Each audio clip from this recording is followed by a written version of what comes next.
गरीब इंसान नहीं, उसकी सोच होती है। चलो मानते हैं कि लाइफ में सेविंग करना बहुत इम्पोर्टेंट है, लेकिन आपको यह भी मानना पड़ेगा कि इस दुनिया में कोई भी आदमी पैसा सेव करके अमीर नहीं बना, और स्पेशली इंडिया में जहां पर पैसे बचाने वालों की और उनके पैसे बचाने के तरीकों की कोई भी कमी नहीं है। एक इंसान सब्जी मंडी में हर सब्जी वालों से 2-3 मिनट ज्यादा बहस करता है ताकि उसे 25 की भिंडी 20 में मिल जाए और 20 के आलू 15 में, और ऐसा करते करते आधे घंटे के बाद उसके कितने पैसे बचते हैं? 30 रुपए, 40 रुपए, चलो 50 रुपए। मतलब उस इंसान की आधे घंटे की वैल्यू है 50 रुपए। एक बंदा घंटों तक फ्लिपकार्ट, अमेजॉन पर स्क्रॉल करता है ताकि उसे 1000 रुपए वाले शूज 800 में मिल जाए। अगर आपकी भी ऐसी ही आदत है तो आपका सारा फोकस पैसा सेविंग करने में है, पैसा कमाने में नहीं।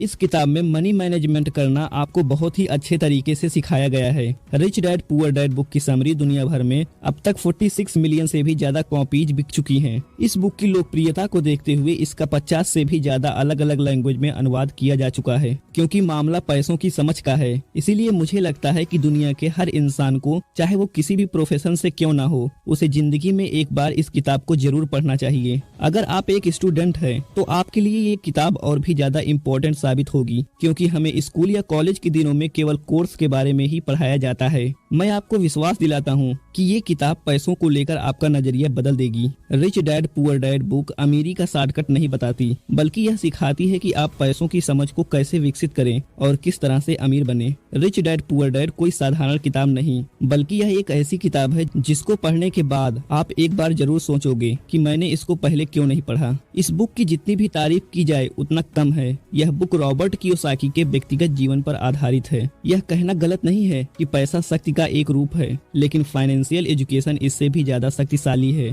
पैसा तो आता जाता रहता है, लेकिन अगर आप जानते हैं कि पैसा कैसे काम करता है तो आप इस पर काबू पा सकते हैं और दौलत बनाना शुरू कर सकते हैं। हम में से ज्यादातर लोग पैसों के बारे में अपने माता पिता से ही सीखते हैं, लेकिन एक गरीब माता पिता अपने बच्चों को पैसों के बारे में क्या सिखा सकते हैं? वो सिर्फ इतना ही कह सकते हैं कि स्कूल जाओ और मेहनत से पढ़ो। हो सकता है वो बच्चा अच्छे अंकों से अपनी पढ़ाई पूरी भी कर ले, लेकिन पैसों के बारे में उसकी समझ और मानसिकता एक गरीब व्यक्ति जैसे ही रहेगी। हमारी आज की शिक्षा प्रणाली की सबसे बड़ी कमी है कि हमें पैसों के विषय के बारे में नहीं पढ़ाया जाता। अगर आप जानना चाहते हैं कि ऐसी क्या चीज है जो गरीब और अमीर इंसान के बीच अंतर पैदा करती है, तो हमारे साथ बने रहिए। चलिए अब rich dad poor dad book की समरी स्टार्ट करते हैं। इस किताब में लेखक रॉबर्ट कियोसाकी अपने रिच डैड और पुअर डैड के बारे में बताते हैं। आप सोच रहे होंगे कि एक आदमी के दो पिता कैसे हो सकते हैं। दरअसल रॉबर्ट अपने खुद के पिता को पुअर डैड कहते थे और अपने मित्र माइक के पिता को रिच डैड। रॉबर्ट ने खुद के पिता, जिन्हें वो गरीब पिता कहते थे,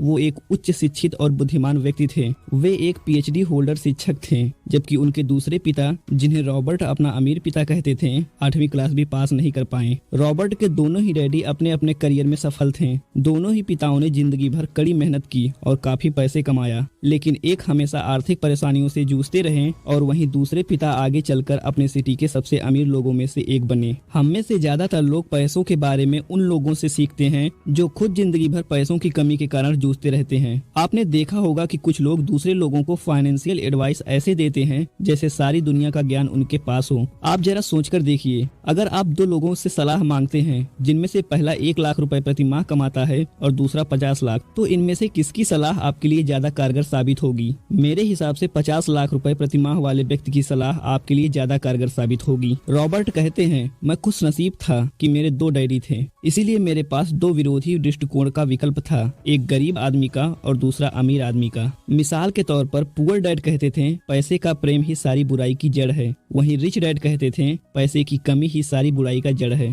पुअर डैड सलाह देते थे, मेहनत से पढ़ो ताकि तुम्हें किसी अच्छी कंपनी में नौकरी मिल सके, वहीं अमीर डैडी नसीहत देते थे, मेहनत से पढ़ो ताकि तुम्हें खरीदने के लिए कोई अच्छी कंपनी मिल जाए। पुअर डैड कहते थे, जहाँ पैसों का मामला हो वहाँ सुरक्षित खेलो, जोखिम मत लो, वहीं अमीर डैड कहते थे, जोखिम को संभालना सीखो। आखिरकार रॉबर्ट टी कियोसाकी ने मात्र 9 वर्ष की उम्र में ही फैसला ले लिया कि वे सिर्फ अमीर डैडी की सलाह ही मानेंगे और केवल उन्हीं के बताए गए रास्तों पर चलेंगे। रॉबर्ट ने अपनी पढ़ाई शुरू की और इसी पढ़ाई के दौरान उन्होंने अमीर डैडी से कुछ सबक सीखे, जिनकी बदौलत वो आगे चलकर अमीर बन गए। हम rich dad poor dad book के इस वीडियो में एक एक करके उन्हीं सबक के बारे में बताने वाले हैं जो अमीर डैडी ने रॉबर्ट कियोसाकी को दिए थे। Lesson number 1, rich don't work for money, money work for them. दोस्तों, रॉबर्ट के रिच डैड बताते हैं कि दुनिया के ज्यादातर लोग कई दशकों से एक विशेष तरह के सर्कल में फंसे हुए हैं और वे इस सर्कल को रैट रेस कहकर बुलाते हैं। दरअसल दुनिया में ज्यादातर लोगों की जिंदगी का असली मकसद सिर्फ अच्छी कॉलेज में पढ़ाई करना, अच्छी नौकरी ढूंढना, शादी करना और फिर जिंदगी भर अपनी सैलरी से घर व कार जैसी चीजों का लोन भरते रहना ही बन गया है। लोगों को इस बात से एहसास ही नहीं होता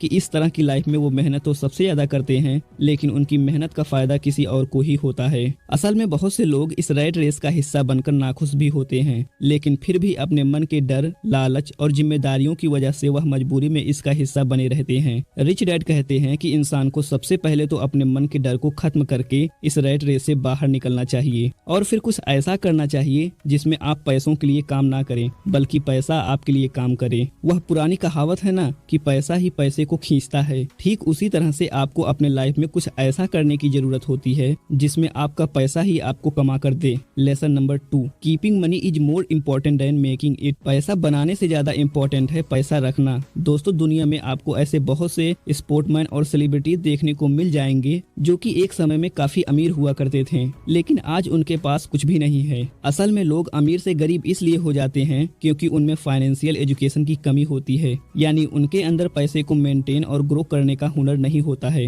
रिच डैड इस फाइनेंशियल स्टोरी का एग्जाम्पल देते हुए कहते हैं कि पूरी दुनिया में घर एक एसेट्स माना जाता है, जबकि उनके लिए घर कोई एसेट्स नहीं बल्कि एक लायबिलिटीज होता है, क्योंकि एसेट्स वह होता है जो आपके पैसे को समय के साथ साथ और भी ज्यादा बढ़ा देता है, जबकि घर के मामले में आपको कई साल तक उसकी ईएमआई और लोन चुकानी पड़ती है, जिसके चलते आपके जेब में पैसा आता नहीं बल्कि जाता है। यानी रिच डैड उन चीजों को एसेट्स मानते हैं जो कि आपको घर बैठे बैठे पैसा कमा कर देती है। वे कहते हैं कि अमीर बनने के लिए सिर्फ पैसा कमाना ही काफी नहीं होता, बल्कि पैसे को कमा कर उसे मेंटेन और ग्रो कैसे किया जाए यह सीखना सबसे ज्यादा इम्पोर्टेंट होता है। Lesson number 3, get in your business along with your job. अपनी नौकरी के साथ साथ अपने व्यवसाय में उतरे। दोस्तों, दुनिया में जब किसी इंसान को उसकी मनपसंद जॉब मिलती है तो वह पूरी जिंदगी उसी को करने का मन बना लेता है और फिर बिना कुछ सोचे समझे अपनी पूरी लाइफ उसी जॉब को करने में बिता देता है।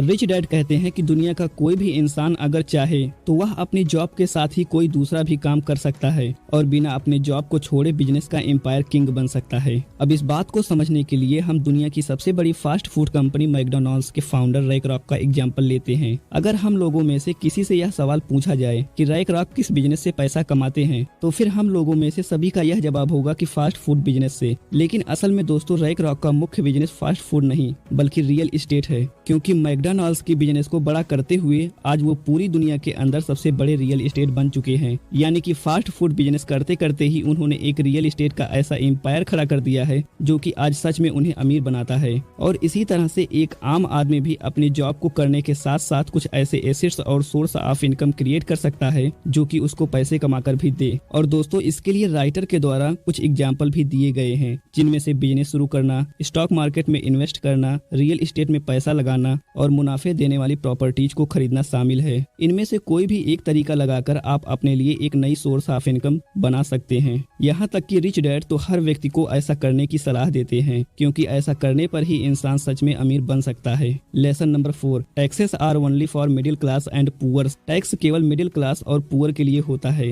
दोस्तों, इस लेसन में रिच डैड टैक्स की हिस्ट्री बताते हुए कहते हैं कि टैक्स असल में अमीर और गरीब के बीच मौजूद फर्क को खत्म करने के लिए बनाया गया एक सिस्टम था। यानी कि शुरुआत में अमीर लोगों पर ही टैक्स लगता था और फिर टैक्स के उन पैसों को गरीबों की सुविधाओं में खर्च किया जाता था। लेकिन समय के साथ धीरे धीरे मिडिल क्लास और अपर मिडिल क्लास पर भी टैक्स लगना शुरू हो गया। और आज की अगर बात करें तो यह मामला पूरी तरह से उल्टा हो गया है, क्योंकि आज अमीर लोग अपने दिमाग और चालाकी का इस्तेमाल करके खुद को टैक्स देने से बचा लेते हैं और सरकार के खाते में जो सबसे ज्यादा टैक्स जमा होता है वह मिडिल क्लास और अपर मिडिल क्लास के द्वारा ही जमा होता है। बड़े बड़े अमीर बिजनेसमैन और उद्योगपति पहले पैसा कमाते हैं, फिर अपनी सभी जरूरत व ख्वाहिशों को पूरी करने के लिए वह उन पैसों को खर्च करते हैं और लास्ट में अगर कुछ बचता है तो वह उन पैसों से टैक्स भरते हैं। जबकि वही मिडिल क्लास और अपर मिडिल क्लास के लोग पैसा कमाने के साथ साथ ही टैक्स भरते हैं और फिर अंत में जो कुछ भी बचता है उसको वह अपने ऊपर खर्च करते हैं। Lesson number 5, the rich invest money. अमीर पैसा लगाते हैं। दोस्तों, Jeff Bezos, Bill Gates, Mark Zuckerberg, Elon Musk और भारत की बात करें तो धीरू भाई अंबानी, सीयू रडार और अजीम प्रेम जी, ये ऐसे नाम हैं जो कि दुनिया के अंदर ऐसे बिजनेस या फिर ऐसे आइडिया लेकर आए जिनके बारे में इनसे पहले किसी ने भी नहीं सोचा था। और अपने उसी रिवोल्यूशनरी आइडिया के चलते इन लोगों ने पैसे को इन्वेंट किया। इससे पहले कि मार्केट में मौजूद किसी भी अवसर को कोई और व्यक्ति ढूंढ पाता, इन लोगों ने इस अवसर को खोजा और उस पर तुरंत ही एक्शन लिया। इसीलिए कहा जाता है कि इन लोगों ने पैसा कमाया नहीं बल्कि पैसे को इन्वेंट किया, क्योंकि दुनिया में यह उन चीजों को लेकर आए जो कि पहले से यहाँ मौजूद नहीं थी। इसी तरह आपको भी सिर्फ पैसा कमाने के बारे में नहीं बल्कि पैसे को इन्वेंट करने के बारे में सोचना चाहिए। Lesson number 6, rich learns all time and know how to sell their ideas. अमीर हर समय सीखते हैं और अपने आइडिया को कैसे फैलाना है जानते हैं। दोस्तों, अमेरिका में ना जाने कितने ऐसे लोग मौजूद हैं जो कि मैकडॉनल्ड्स के ही प्राइस में उससे कहीं ज्यादा बेहतर बर्गर बनाकर बेचते हैं, लेकिन अपने किसी प्रोडक्ट या आइडिया को बड़े स्तर पर किस तरह से बेचा जाता है इसकी समझ हर इंसान में नहीं होती है। तभी तो वह मैकडॉनल्ड्स से भी अच्छा बर्गर बनाने के बावजूद भी उसको सिर्फ एक लिमिटेड एरिया या फिर लिमिटेड क्वांटिटीज में बेच पाते हैं, जबकि मैकडॉनल्ड्स पूरी दुनिया के अंदर बिना किसी लिमिटेड के अपने बर्गर बेचता है। असल में इस लास्ट लेसन के जरिए राइटर हमें यह समझाते हैं कि अमीर इंसान कभी भी नई चीजों और नई स्किल को सीखना बंद नहीं करता है, और इसी आदत की वजह से उन्हें हमेशा यह पता होता है कि अपने प्रोडक्ट या अपने आइडिया को दुनिया में बड़े लेवल पर किस तरह से बेचा जाता है।